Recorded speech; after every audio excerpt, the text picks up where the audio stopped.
आज मोठ्या प्रमाणामध्ये आमच्या महायुतीच्या हिंदुत्ववादी सरकारने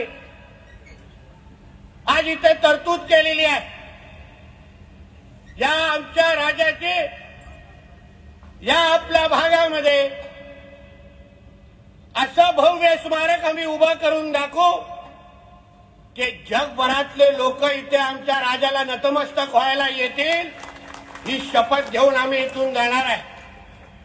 मी या निमित्ताने ज्या घटनेचे आम्ही सगळेजण साक्षी आहोत सभागृहामध्ये, माझ्या राज्याचे मुख्यमंत्री, हिंदुत्वादी विचाराचे आमचे मुख्यमंत्री आदरणीय देवेंद्र फडणवीस साहेबांचं, आमच्या दोन्ही उपमुख्यमंत्री आदरणीय आमच्या अजितदादांचं आणि आमच्या शिंदे साहेबांचं, मी या तिघाही आमच्या नेतृत्वाचा मनापासून त्यांचा आभार मानेन की त्यांनी इच्छाशक्ती दाखवली आणि अगोदरच्या ज्या कुठल्याच सरकारला जमलं नाही ते आमच्या या हिंदुत्वादी विचाराच्या महायुतीच्या सरकारने करून दाखवलं। याबद्दल आम्हाला त्यांच्यावर सार्थ अभिमान आहे।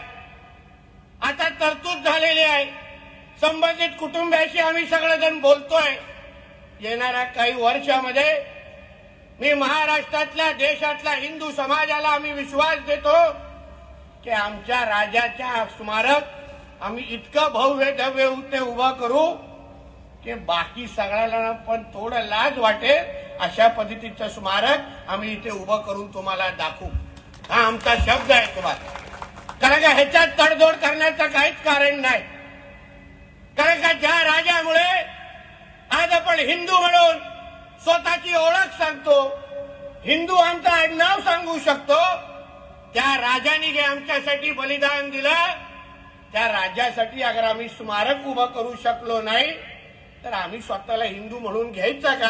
हा खरं म्हणलं तर मुळात प्रश्न आहे। कारण का छत्रपती संभाजी राजे नसते तर आपल्या आडनावाच्या आपल्या नावाच्या पुढे वेगळेच आडनाव लागले असते।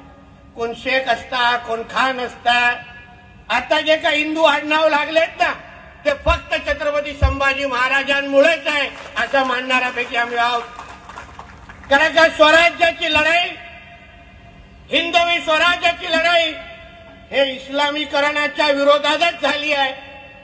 मुघलांनी जे काही इस्लामिक आक्रमण जे सुरू केलं होतं त्या कार्ट्या औरंग्याने ज्या पद्धतीने आमच्या हिंदू मंदिरं तोडली, आमच्या हिंदू माता भगिनींचा छळ सुरू केला, हिंदू धर्माला नष्ट करण्याचे शपथ ज्या औरंग्याने घेतलेली त्या औरंग्याला थांबवण्याचं आणि आव्हान देण्याचं काम कोणी केलं असेल तर ते छत्रपती शिवाजी महाराज आणि छत्रपती आमच्या संभाजी महाराजांनीच केलेलं आहे।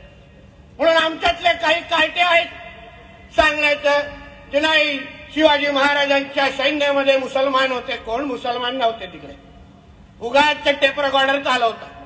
स्वराज्याची लढाई ही इस्लामच्या विरोधातच होती, हिंदू विरुद्ध मुसलमान होती आणि त्या लढाईमध्ये आमच्या राजांनी हिंदू धर्माला इस्लामच्या समोर झुकायला दिलं नाही। हाच आमच्या सगळ्यांचा ज्वलंत इतिहास आहे, ज्वलंत इतिहास। आणि म्हणून जे काही कोण अतिशाणे आहेत, जास्त शिकलेले, त्यांची दुकानं चालतात या सगळ्या गोष्टीवर।